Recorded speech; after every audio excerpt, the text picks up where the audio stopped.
एक बार की बात है जब गौतम बुद्ध जी मगध राज्य के एक गांव में ठहरे हुए थे। गांव से थोड़ा बाहर एक मोची अपने परिवार के साथ रहता था। उस मोची के घर के पास एक तालाब था। एक दिन रोज की तरह सुबह मोची तालाब किनारे पानी लेने गया। वहां उसने तालाब में एक बहुत ही अद्भुत पुष्प देखा। वह पुष्प देखने में बहुत ही सुंदर था और चमत्कारिक भी प्रतीत हो रहा था। मोची ने तुरंत ही अपनी पत्नी को बुलाया और वह पुष्प उसे दिखाया। मोची की पत्नी आध्यात्मिक और धर्म में आस्था रखने वाली थी। वह पुष्प को देखते ही समझ गई कि जरूर कल यहाँ से गौतम बुद्ध जी गुजरे होंगे। उन्हीं के प्रताप से ये पुष्प खिला है। पुष्प को चमत्कारिक मानकर मोची ने एक योजना बनाई।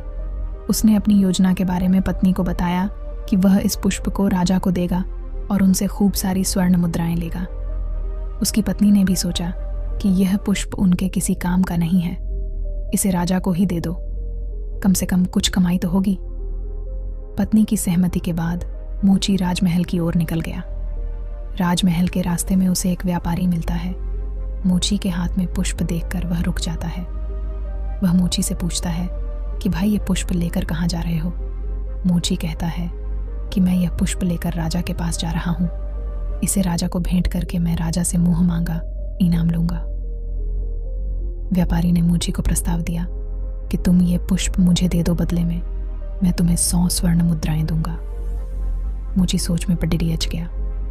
उसने सोचा कि जब व्यापारी इस पुष्प के लिए 100 स्वर्ण मुद्राएं दे रहा है तो राजा तो और ज्यादा देगा। यही सोचते हुए उसने व्यापारी को पुष्प देने से मना कर दिया।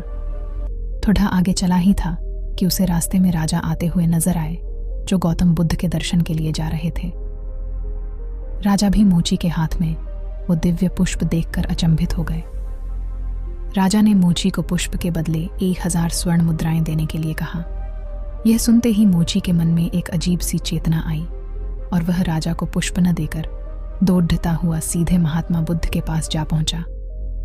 महात्मा बुद्ध जी मोची को देखकर हैरत में पड़े डियच गए। उन्होंने मोची से पूछा तो मोची ने उन्हें सारी बात बताई।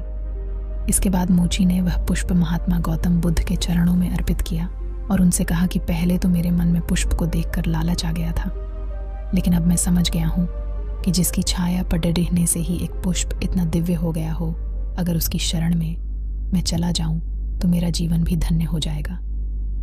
इसके बाद वह आजीवन महात्मा गौतम बुद्ध का शिष्य बनकर रहा। कहानी से सीख। इस कहानी ने हमें सिखाया कि हमारी जिंदगी में हमें बहुत सी चीजें अपनी तरफ आकर्षित करती हैं, लेकिन हमें उनके लालच में न फंसकर अपने ज्ञान का प्रयोग करके जीवन में सही राह को चुनना चाहिए।